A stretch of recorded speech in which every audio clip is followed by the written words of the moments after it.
স্বাগতম ক্রিকেট প্রেমীরা। আজকের এপিসোডে আমরা আলোচনা করব তুমি বলো না তুমি বলো। এই সেই বিতর্কিত প্রেক্ষাপট যেখানে পাকিস্তান ক্রিকেটের দুর্দশার পেছনে কে আছে। এটার উত্তরে আমরা শুনবো বাবর রিজওয়ান ও শাহিন শাহ আফ্রিদির কড়া মন্তব্য ও দায় ঠেলাধুলির গল্প। ক্রিকেটের মাঠে যেমন রণনীতি তেমনই এখন আছে কথাবার্তার কৌশল। চলুন এক নজরে দেখি এই রাজনীতি ও ক্রীড়া মিলেমিশে কিভাবে আমাদের মনকে ঝুলিয়ে রাখছে। পাক ক্রিকেটে বর্তমানে এক চরম দুরবস্থার সময় চলছে। চ্যাম্পিয়ন্স ট্রফিতে লজ্জাজনক বিদায়, নিউজিল্যান্ড সিরিজে আধুনিক ব্যর্থতা আর পিএসএল এর শুরুর আগে ক্রিকেটারদের মধ্যে টানা পুড়েন সবাই মিলিয়ে তৈরি করেছে এক কঠিন পরিস্থিতি। একটি সাংবাদিক প্রশ্ন করলেন, গোটা দেশের মানসিক অবস্থা ভয়াবহ, আমরা কোথায় ভুল করছি? কিন্তু কোনো ক্যাপ্টেন নিজের সামনে এসে দায় নিতে প্রস্তুত ছিলেন না। বাবরের মুখ থেকে রিজওয়ানের দিকে ঠেলাধুলি শুনতে পাওয়া গেল, আর সেই চুপচাপ পাকিস্তান অধিনায়ক দাঁড়িয়ে থাকলেন যেন কথায় ক্লান্তি। শেষ পর্যন্ত যখন কেউ সামনে এগিয়ে এসে উত্তর দেননি, তখন শাহিন শাহ আফ্রিদি বললেন, বিষয়টা শুধু ব্যাটারদের নয়, বোলারদেরও দায়িত্ব আছে। এই মন্তব্যে ফুটে উঠল, আমরা সবাই এক পরিবার, কিন্তু বাস্তবে কি কোনো সমন্বয় দেখাচ্ছে? এখানে সন্দেহ জাগে, যতই প্রশ্ন উঠুক, পাকিস্তান ক্রিকেটের দুরবস্থার উপর উত্তরের জন্য প্রত্যেকে নিজের রক্ষা করার চেষ্টা করছে।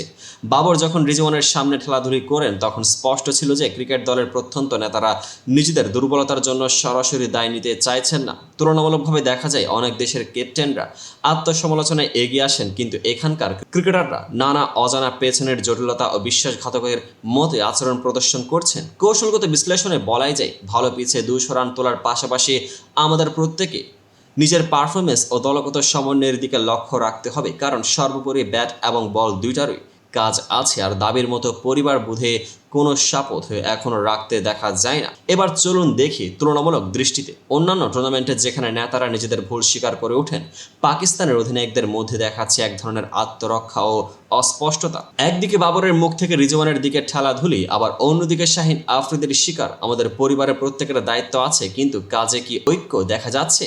এখানে আছে এক নাটকীয় টুইস্ট। ক্রীড়া মাঠে যেমন সঠিক সমন্বয় হলে জয় নিশ্চিত, তেমনই দলীয় মনোবল ও নেতৃত্বের স্পষ্টতা থাক আমাদের প্রতিপক্ষকে নাড়তে পারবো। মাঝে মাঝে এই মনোভাব দেখে মনে হয় ক্রিকেটের মাঠে ব্যাট বল ছাড়াও আবারও আর্থিক বা রাজনৈতিক ঠেলাদোলা ছোঁয়া লেগে গেছে, যা হাস্যরসের পাশাপাশি আমাদের ভাবনাকেও নাটকীয় করে তুলছে। একদিকে ঝগড়া, অভিযোগের গোলযোগ, আরেকদিকে দেশের আশা আর বিশ্বাসের প্রশ্নবিদ্ধ অবস্থা। এ হলো পাকিস্তান ক্রিকেটের বর্তমান চিত্র। তো আসলে কি সমস্যা? এখানে সমাধান শুধুমাত্র টিম স্পিরিটে নয়, দুর্বলতা স্বীকার করে ওই সমালোচনার মুখোমুখি হওয়াই। শাহিন শাহ আফ্রিদির মন্তব্য আমাদের শিখিয়ে দেয়, ব্যাটার, বোলার এবং পুরো দলের সমন্বয়ে দেশের উন্নতি। সত্যি ভালো রেজাল্ট পেতে হলে আত্মসমালোচনা এবং দায়িত্ব গ্রহণ অত্যন্ত জরুরি। এটা আমাদের সামনে আসা প্রশ্ন, কিভাবে একটা দল নিজেদের দুর্বলতা কাটিয়ে সত্যিকার অর্থে পরিবার হয়ে উঠবে। আজকের এই আলোচনা আমরা দেখলাম পাক ক্রিকেটের দুর্দশা কেবল মাঠের গল্প নয়, বরং নেতৃত্ব, দায়বদ্ধতা ও আত্মসমালোচনার গল্প। আপনারা কিভাবে মনে করেন এই বিতর্কিত মতামত ও বাস্তব পরিস্থিতি আমাদের ক্রিকেট সংস্কৃতিকে কোথায় নিয়ে যাবে? নিজের কমেন্টে আপনার মতামত শেয়ার করুন। ভিডিওটি যদি ভালো লেগে থাকে তাহলে সাবস্ক্রাইব, লাইক ও শেয়ার করতে ভুলবেন না। দেখা হবে পরবর্তী ভিডিওতে আরও নতুন ও চমকপ্রদ গল্প নিয়ে। পেজটিকে ফলো করে পাশে থাকুন।